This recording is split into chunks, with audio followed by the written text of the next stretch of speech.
What is a Cornish Cross chicken, and is it right for you? Hey everyone, Angela here. And I'm Christopher. Welcome back to the Dinosaur Omelette. If you're new to this channel, please like and subscribe. And we have new stuff up pretty frequently. And if you're new here, we do a lot of educational stuff.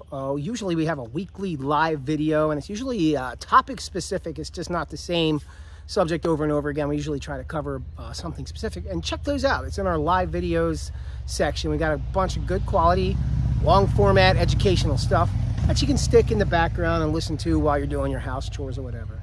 So Angela, why is it you love and you went out and impulse purchased a bunch of Cornish Cross chickens? Was an impulse, quite planned, thank you very much. The Cornish Cross chickens, they are a meat bird. They grow quite quickly, and that makes them very popular because they can be processed for their meat between 6 and 10 weeks, depends on your preference. I got them for that very reason, because they're a low energy breed, and they're not as high maintenance. Provided that you meet their needs and you have a proper setup for them, they are low maintenance and they're pretty easy to care for. Their energy is low and they're quiet, and then of course they're growing quickly. Okay guys, time for me to blabber on and do the educational stuff, which I think is actually really interesting. So the Cornish Cross, what is a Cornish Cross chicken? It's what's generally referred to with a bunch of other meat breeds called Broilers. Called broilers. They are called broilers. It's a general term, started way back in the early 1900s when food production and agricultural production started centralizing on meat birds, and we had to feed a lot of people. So we had these big meat animals called broilers. You stick them in the grill and you broil them. It's a Cornish cross. What's it crossed from? The Cornish and the White Plymouth Rock. That's how you say that. So these birds are crossed between these two breeds. Look them up on Google. You'll see they're meaty, and these birds are also meaty. So in fact, people buy chicks pretty regularly, because it's a cross of two breeds, and it's not something that you can produce just from the Cornish Cross. Yeah, one of the disadvantages of them, there's a bunch of advantages, but one of the disadvantages is you're probably not going to be hatching these monstrously huge chickens. They have short growing spans of about 6 to 10 weeks. We generally do a butchering at 8 weeks, where they'll be about 8.5 or 9 pounds. All right, new chicken people. Here's a cool term you may or may not have heard about called the feed conversion rate. Angela W., what is the feed conversion rate?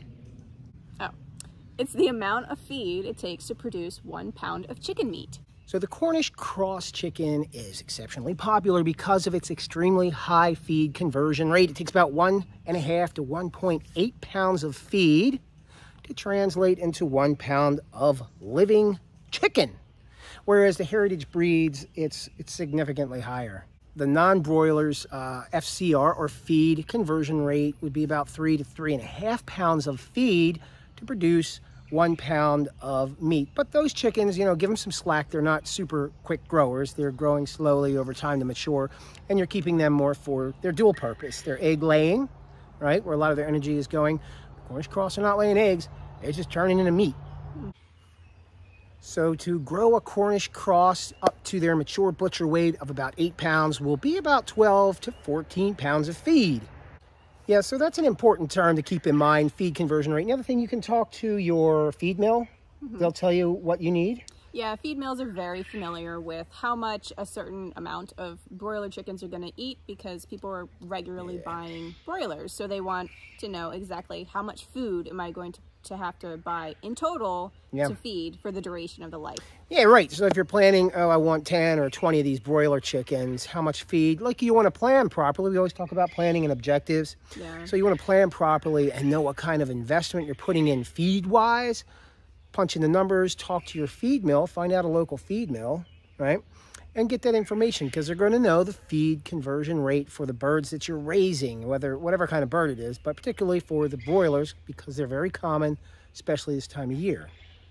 All right, another important thing about your chickens is the usable meat yield. Angela, what is a usable meat yield? So usable meat yield would be in reference to after the bird is processed, the meat that you're going to be using. Before it's processed, it's alive, there's bones, there's, internal organs and all of that, which adds to live weight. So usable meat yield would be after it's processed, the actual meat that you freeze or that you cook. And again, another cool thing about Cornish Cross Chickens is their usable meat yield is about 65 to 70% of their total live weight. So if I have an 8-pound bird, they're going to be putting out about 5.5 pounds of usable meat. If it's a 10-pound bird, you're going to be getting 7 pounds of meat. That's a lot of meat for these little critters that'll grow in about 8 weeks. Oh, one other thing. So right behind us, there's some little, how old are they? These guys are slightly over 4 weeks old. Yeah, we have a video at the beginning when we got them, when, 4 weeks ago? Yes, 4 weeks ago. Small, and now they're like this big.